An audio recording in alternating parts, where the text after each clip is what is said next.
저는 78세 박말순입니다. 어제 병원에서 췌장암이라는 진단을 받았죠. 의사는 조심스럽게 말했어요.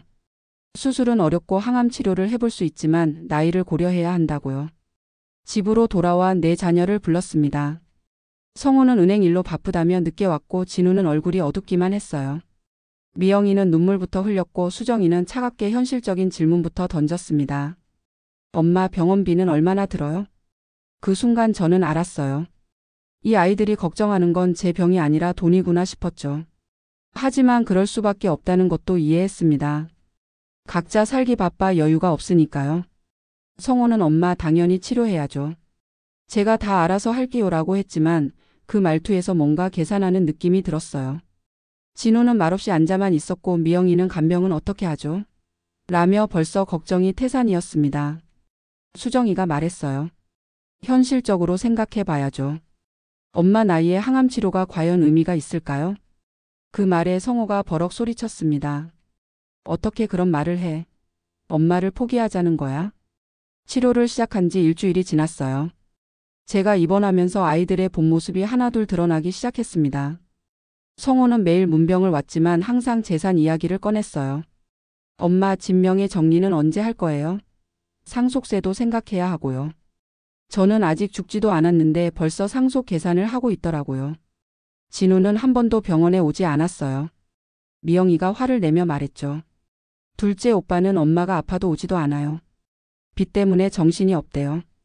미영이는 매일 병원에 와서 간병을 했지만 점점 지쳐갔어요.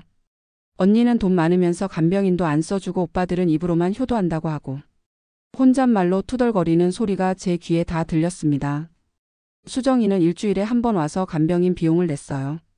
하지만 이 돈으로 얼마나 더 할 수 있을지 모르겠다며 한숨을 쉬었죠. 저는 병상에 누워 생각했어요. 이 아이들이 정말 저를 사랑하는 걸까 아니면 제가 가진 것들을 원하는 걸까? 항암 치료 2번째 주기가 끝났을 때였어요. 몸이 너무 힘들어서 치료를 중단하고 싶다고 말했습니다. 그러자 성호가 펄쩍 뛰었어요. 안 돼요, 엄마. 포기하면 안 돼요. 하지만 저는 느꼈어요. 성호가 무서워하는 건 제 죽음이 아니라 다른 형제들이 재산을 가져갈까봐 그런 거라는 걸요. 진우가 갑자기 나타났어요. 그동안 한 번도 오지 않던 진우가요. 엄마, 집 담보로 대출 좀 받을 수 있을까요? 사업 정리하려면 돈이 필요해요. 제가 암으로 고생하는데 돈 이야기부터 꺼내더라고요. 미영이가 화를 냈어요. 오빠는 정말 최악이에요. 엄마 간병은 저 혼자 하면서 돈은 오빠가 가져가려고 해요. 수정이도 차갑게 말했어요. 엄마 치료 효과도 없는데 돈만 낭비하고 있어요. 차라리 편안하게 계시는 게 나을 것 같은데요. 그 순간 병실이 아수라장이 됐어요. 네 형제가 서로 소리 지르며 싸우기 시작했죠. 저는 그 모습을 보며 가슴이 찢어지는 것 같았어요. 그날 밤 간병인도 없이 혼자 있을 때였어요. 수정이가 다시 왔습니다. 그런데 평소와 달리 눈물을 글썽이고 있더라고요. 엄마 죄송해요. 제가 너무 차갑게 말했죠. 수정이가 털어놓더라고요. 회사에서 승진 경쟁이 치열해서 스트레스가 극심하다고 그래서 모든 걸 돈으로만 계산하게 됐다고요. 사실 엄마가 아픈 게 제일 무서워요. 어릴 때부터 엄마만 믿고 살았는데. 진우도 다음 날 와서 무릎을 꿇었어요. 엄마, 제가 잘못했어요. 사업 실패하고 자존심만 세우느라 정작 중요한 걸 놓쳤네요.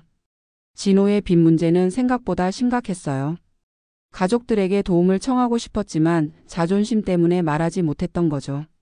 미영이도 솔직하게 말했어요. 엄마, 저도 지쳐서 못된 소리 했어요. 혼자 감당하기 힘들었거든요. 미영이는 자신의 가정도 돌봐야 하는데 간병까지 혼자 떠안으면서 스트레스가 폭발한 거였어요. 성호도 결국 고백했습니다. 엄마를 잃을까봐 무서워서 치료만 고집했어요. 돈 문제는 걱정 안 하셔도 돼요. 저는 내 아이들을 다시 불러 모았어요. 이번엔 제가 먼저 말했습니다. 얘들아, 엄마가 죽는 게 무서운 게 아니라 너희들이 서로 원수가 될까봐 그게 제일 무서웠다. 그리고 제 마음을 털어놓았어요. 재산 때문에 싸우는 모습을 보며 얼마나 가슴이 아팠는지, 하지만 각자의 어려움도 이해한다고요. 치료는 계속할 거야. 하지만 너희들 방식으로 할게. 성호는 치료비를 맞대 다른 형제들과 상의해서 결정하기로 했어요. 진호의 빚 문제는 형제들이 함께 해결책을 찾기로 했죠.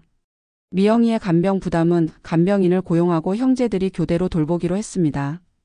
수정이가 말했어요. 엄마 재산은 엄마 마음대로 하세요. 저희는 엄마와 함께 있는 시간이 더 소중해요. 그때서야 저는 알았어요. 이 아이들이 처음부터 나쁜 마음이었던 건 아니라는 걸요. 각자 힘들고 무서워서 그랬던 거죠. 항암 치료는 힘들지만 계속하고 있어요. 결과가 어떻게 될지는 모르지만 적어도 제 마지막이 가족들의 전쟁터가 되지는 않을 것 같습니다. 그것만으로도 마음이 편해졌어요.